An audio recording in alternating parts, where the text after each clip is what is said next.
Abre los ojos. Es de mañana. El sonido de la alarma acaba de perforar tu sueño y la habitación aún está ahí, a oscuras. Antes de que tus pies toquen el suelo frío, antes de que siquiera puedas recordar qué día de la semana es, un sentimiento muy específico se instala en la boca de tu estómago. No es hambre, no es dolor físico, es una presión sorda, una urgencia invisible que te aprieta la garganta. Es culpa. Sientes culpa porque en el instante exacto en que recuperas la conciencia, tu mente ya está proyectando una lista interminable de obligaciones, metas, correos electrónicos por responder, proyectos por avanzar y rutinas que debes cumplir. Sientes que ya vas tarde. Sientes que, mientras dormías, alguien más en algún lugar del mundo estaba trabajando y por lo tanto te has quedado atrás. El simple acto de descansar se ha convertido en un pecado capital en la religión moderna del rendimiento. Te levantas, te miras al espejo, te lavas la cara y te dices a ti mismo, hoy tengo que ser productivo, hoy tengo que dar mi 100%, hoy tengo que ser mejor que ayer. Suena inspirador, ¿verdad?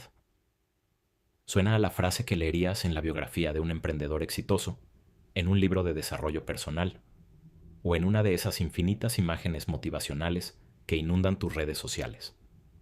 Pero detente un segundo. Silencia el ruido. Escucha con atención esa voz en tu cabeza. ¿Quién está hablando realmente? Creemos que vivimos en la época de la máxima libertad. Miramos con horror los libros de historia y las películas sobre la esclavitud, sobre las dictaduras brutales y los imperios que obligaban a los hombres a construir pirámides bajo el latigazo limpio del capataz.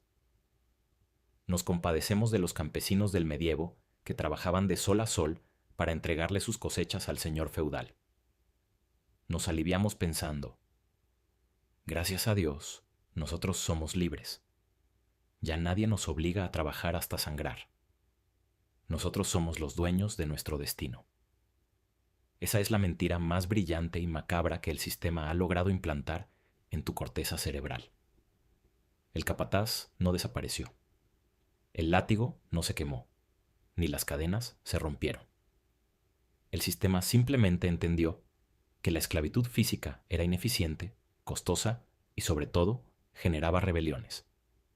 Así que el poder hizo un truco de magia oscuro y devastador. Tomó al capataz, tomó el látigo y los implantó directamente dentro de tu mente. No eres libre. Simplemente te han convertido en un prisionero tan perfectamente domesticado que tú mismo construyes los barrotes de tu celda. Tú mismo te encierras. Tú mismo te castigas cuando intentas descansar. Y lo peor de todo, lo haces con una sonrisa en el rostro, creyendo que te estás realizando. Eres, simultáneamente, la víctima y el verdugo. Eres tu propio esclavo y tu propio amo. Y a este infierno invisible, el filósofo surcoreano Byung-Chul Han lo llamó la sociedad del cansancio. Para entender cómo caímos en esta trampa perfecta, tenemos que mirar cómo ha mutado la forma en que el mundo nos controla. Durante los siglos XIX y XX, la sociedad funcionaba bajo el paradigma de la disciplina. El filósofo Michel Foucault lo describió a la perfección. El mundo estaba lleno de instituciones de encierro: cárceles, hospitales psiquiátricos, cuarteles militares, fábricas inmensas. La regla de oro de esa época era el verbo deber. Debes hacer esto, no debes hacer aquello. Había jefes, directores, generales y supervisores que te vigilaban desde afuera. Esa sociedad de disciplina funcionaba a través de la negatividad, a través de la prohibición y el castigo. Si no obedecías, te despedían, te arrestaban o te marginaban. El enemigo era claro, tenía rostro y vestía un uniforme. Tú sabías quién te estaba oprimiendo y, por lo tanto, sabías contra quién podías rebelarte. Podías hacer una huelga, podías organizar un sindicato, podías lanzar una piedra contra la ventana de la fábrica. Pero el capitalismo avanzado se dio cuenta de un problema biológico y económico. la coacción externa, el obligar a la gente a la fuerza, tiene un límite. Un esclavo que trabaja bajo amenaza de muerte hará exactamente lo mínimo necesario para no ser asesinado. No será innovador, no será proactivo, no dará el 110% de su capacidad. Para extraer el máximo rendimiento de un ser humano, no puedes amenazarlo, tienes que seducirlo. Así que el sistema cambió el verbo deber por el verbo poder. Pasamos de las fábricas grises a los gimnasios modernos, las oficinas de cristal, las aplicaciones de productividad y las charlas motivacionales. El paradigma cambió del castigo a la positividad absoluta. Te empezaron a bombardear con frases como: no hay límites, tú puedes lograr lo que sea, sé tu mejor versión, el único obstáculo eres tú. La sociedad disciplinaria, con su negatividad, producía locos y criminales. Nuestra sociedad del rendimiento, con su positividad tóxica, produce personas deprimidas, ansiosas, infartadas y exhaustas crónicas. Al cambiar el tú debes por el tú puedes, el sistema logró el milagro de la autoexplotación. Ya no hace falta que un jefe corporativo te obligue a trabajar 12 horas diarias. Te han convencido de que si trabajas 16 horas en tu propio proyecto, estás persiguiendo tus sueños. La coacción externa fue reemplazada por una coacción interna que es infinitamente más violenta, porque se disfraza de libertad. Te explotas a ti mismo de forma voluntaria, apasionada e implacable, y crees que al hacerlo te estás liberando. Mira la industria del desarrollo personal y la autoayuda. Es un imperio multimillonario que se alimenta de tu insuficiencia crónica. Te levantas a las 5 de la mañana para meditar.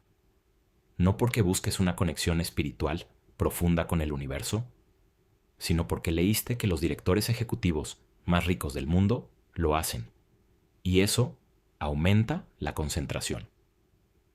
Tomas baños de agua helada, mides tus macros, cuentas tus pasos, regulas tus horas de sueño con anillos inteligentes y consumes podcasts sobre cómo optimizar tu tiempo mientras vas conduciendo al trabajo. Has dejado de tratarte como a un ser humano con derecho a la contemplación y al fracaso, y has empezado a tratarte como si fueras un algoritmo, un software que necesita constantes actualizaciones, o una máquina en una línea de ensamblaje que debe reducir su margen de error. El desarrollo personal contemporáneo es la herramienta de tortura más refinada de nuestra era. Te inocula la creencia sádica de que eres un proyecto inacabado y defectuoso que debe ser constantemente mejorado.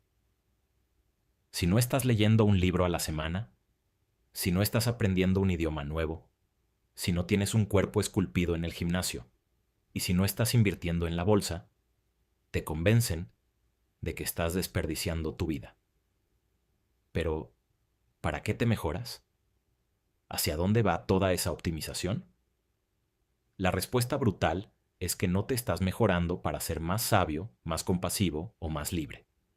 Te estás afilando a ti mismo para ser una herramienta más eficiente, más aguda y más rentable para el mercado. El sistema te anima a hacer mindfulness y yoga, pero no para que encuentres la paz absoluta y abandones la carrera de ratas, sino para que reduzcas tu nivel de estrés lo suficiente como para no sufrir un colapso nervioso y puedas seguir rindiendo el lunes a primera hora. Te están vendiendo anestesia disfrazada de iluminación para que soportes la cirugía de tu propia explotación sin gritar. Hace algunas décadas, la gente detestaba la oficina, detestaba al jefe tirano y soñaba con el fin de semana. El trabajo era un mal necesario.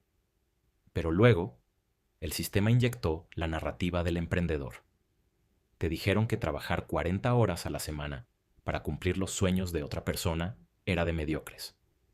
La salida, la verdadera libertad, era emprender, convertirte en el creador de tu propio imperio. Lo que no te dijeron es la letra pequeña de ese contrato fáustico, cuando eres tu propio jefe en la sociedad del rendimiento. te enfrentas a un problema matemático insoluble. Un jefe normal te exige que cumplas un horario. Cuando llega la hora de salida, por más tirano que sea, te vas a tu casa. Pero cuando el jefe eres tú mismo y el empleado eres tú mismo, ¿a qué hora termina la jornada laboral? Nunca. Tu propio ego es el capataz más despiadado que jamás conocerás. Un jefe humano tiene límites, tiene leyes laborales que lo regulan, necesita dormir. Pero tú no te tienes compasión. Si fracasas en tu propio negocio, si no alcanzas el estatus que ves en las redes sociales, no tienes a quién culpar. En la antigua fábrica, si el obrero no ganaba suficiente dinero, podía culpar a la avaricia del dueño. Pero en el emprendimiento moderno, si no eres millonario, el sistema te dice a gritos que es porque no te esforzaste lo suficiente, porque no tuviste la mentalidad correcta o porque no quisiste pagar el precio. La dialéctica del amo y el esclavo de Hegel, que solía darse entre dos clases sociales distintas, se ha internalizado. Eres el amo y el esclavo habitando el mismo cráneo. Y como ambos cuerpos comparten el mismo sistema nervioso, la lucha no termina en una revolución social. Termina en un infarto, en un ataque de pánico o en una depresión mayor. Te azotas mentalmente por la noche mientras miras el techo, recordando todo lo que no hiciste en el día, castigándote por haber perdido una hora viendo una película cuando deberías haber estado produciendo. El emprendedor moderno de la cultura hustle es la encarnación perfecta del siervo que se flagela a sí mismo frente al altar del rendimiento. Han romantizado el no dormir, han romantizado la ansiedad, han convertido el agotamiento en una medalla de honor, en un símbolo de estatus. Si no estás estresado y ocupado las 24 horas del día, la sociedad te hace sentir que no importas. Esta sobreexigencia implacable tiene un precio biológico y espiritual devastador. No es una coincidencia que vivamos en la era con las tasas más altas de depresión, ansiedad, déficit de atención y desgaste profesional crónico, el famoso burnout, de toda la historia humana registrada. La psiquiatría tradicional y la industria farmacéutica te intentarán convencer de que tu depresión es simplemente un desequilibrio químico en tu cerebro, que te falta serotonina, que estás enfermo y necesitas una pastilla para volver a encajar en la maquinaria. Pero Byung-Chul Han y cualquier persona que mire la realidad sin filtros sabe que esto es una mentira a medias. La depresión moderna no es solo una falla biológica, es el colapso del ego bajo el peso aplastante del «yo puedo hacerlo todo». Es el infarto del alma. En la antigüedad, las enfermedades que diezmaban a la humanidad eran inmunológicas. Eran virus y bacterias que venían de afuera. Nuestro sistema inmunológico peleaba contra el otro extraño. Hoy hemos conquistado gran parte de esos virus, pero la violencia que sufrimos ahora es neuronal. Y la violencia neuronal es mucho más insidiosa porque no proviene de un otro externo al que podamos rechazar. Proviene de nosotros mismos. Es una violencia del exceso de positividad, del exceso de estímulos, del exceso de comunicación y del exceso de rendimiento. Tu cerebro está literalmente ahogándose en su propio ruido. La depresión es la defensa final, el mecanismo de emergencia que tu biología activa cuando no puedes soportar un segundo más de autoexplotación. El deprimido es el sujeto de rendimiento que, exhausto hasta la médula, ya no puede poder más. Ese sentimiento de vacío existencial que te invade los domingos por la tarde, esa pesadez de plomo que no te deja salir de la cama, no es debilidad. Es tu sistema nervioso central suplicándote piedad. Es tu alma declarándose en huelga contra el tirano interno que la está desangrando por unos números en una pantalla o por la validación vacía de extraños en Internet. La victoria del sistema es tan absoluta que ni siquiera hemos dejado a salvo nuestro tiempo libre. El concepto del ocio, que en las antiguas filosofías griegas era considerado el tiempo sagrado para la contemplación, la sabiduría y la conexión con el universo, ha sido profanado, violado y absorbido por la maquinaria. Hoy en día, el descanso puro genera terror. Sentarnos en una silla a mirar el vacío sin hacer nada nos provoca pánico. Rápidamente, sacamos el teléfono de nuestro bolsillo para anestesiar ese vértigo con un flujo infinito de videos cortos. Necesitamos mantener la mente ocupada, porque en el silencio nos encontramos con el monstruo que hemos creado. Incluso nuestros pasatiempos han sido mercantilizados. Si te gusta tejer, tus amigos te dicen que deberías abrir una tienda en línea y vender tus creaciones. Si te gusta jugar videojuegos, te presionan para que abras un canal de streaming y lo monetices. Si te gusta escribir, deberías hacer un blog y generar tráfico.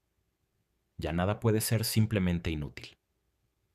Todo debe tener un propósito, una utilidad, un retorno de inversión. Hemos transformado nuestra propia vida en una empresa, y nosotros somos tanto el CEO como el producto en la estantería.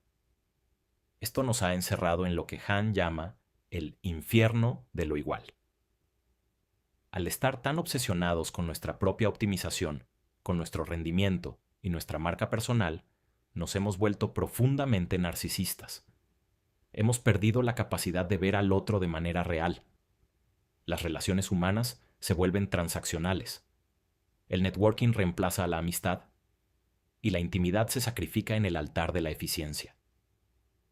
Vivimos en un laberinto de espejos, donde, miremos a donde miremos, solo vemos nuestro propio reflejo, sudoroso y angustiado, preguntándonos si estamos siendo lo suficientemente productivos. ¿Qué hacemos frente a un sistema que nos obliga a matarnos a nosotros mismos con una sonrisa? ¿Cómo te liberas cuando las cadenas están entrelazadas con tu propia identidad? No puedes vencer al sistema trabajando más duro, porque esa es precisamente su trampa. No puedes vencer al sistema yéndote de vacaciones, porque el mercado del turismo ya empaquetó tu descanso para que vuelvas recargado a seguir produciendo. La verdadera disidencia en la sociedad del cansancio requiere un acto de coraje absoluto, frío y radical. Debes recuperar tu derecho a la inutilidad. El acto más subversivo, antisocial y peligroso que puedes cometer en la era de la autoexplotación es simplemente detenerte. Aprender a decir no. No voy a optimizar mi tiempo de sueño. No voy a leer 50 libros al año para ser un mejor empleado. No voy a monetizar mi pasatiempo. No voy a castigarme por pasar una tarde entera mirando por la ventana sin producir absolutamente nada de valor para el mercado. El mercado te odia cuando no haces nada, porque no puede extraer datos de ti, no puede venderte soluciones a ansiedades que no tienes, y no puede usar tu ambición como combustible para sus motores. Debes matar al capataz que vive en tu cabeza. Debes entender que tu valor como ser humano no está dictado por tu nivel de productividad, por el tamaño de tu cuenta bancaria, ni por tu estatus en las jerarquías de plástico de la sociedad moderna. Eres digno de existir simplemente por existir, en tu estado más crudo, imperfecto e improductivo. Recuperar la vita contemplativa, la capacidad de observar el mundo sin intentar alterarlo o sacarle provecho, es la cura definitiva contra el veneno del rendimiento. Renuncia a la falsa corona de ser el dictador de tu propia vida y date el permiso para ser inútil. Porque solo cuando aceptas que la maquinaria que te oprime está impulsada por tu propio miedo a no ser suficiente, puedes finalmente soltar el látigo, salir de la rueda de hámster y por primera vez en toda tu vida, respirar en paz.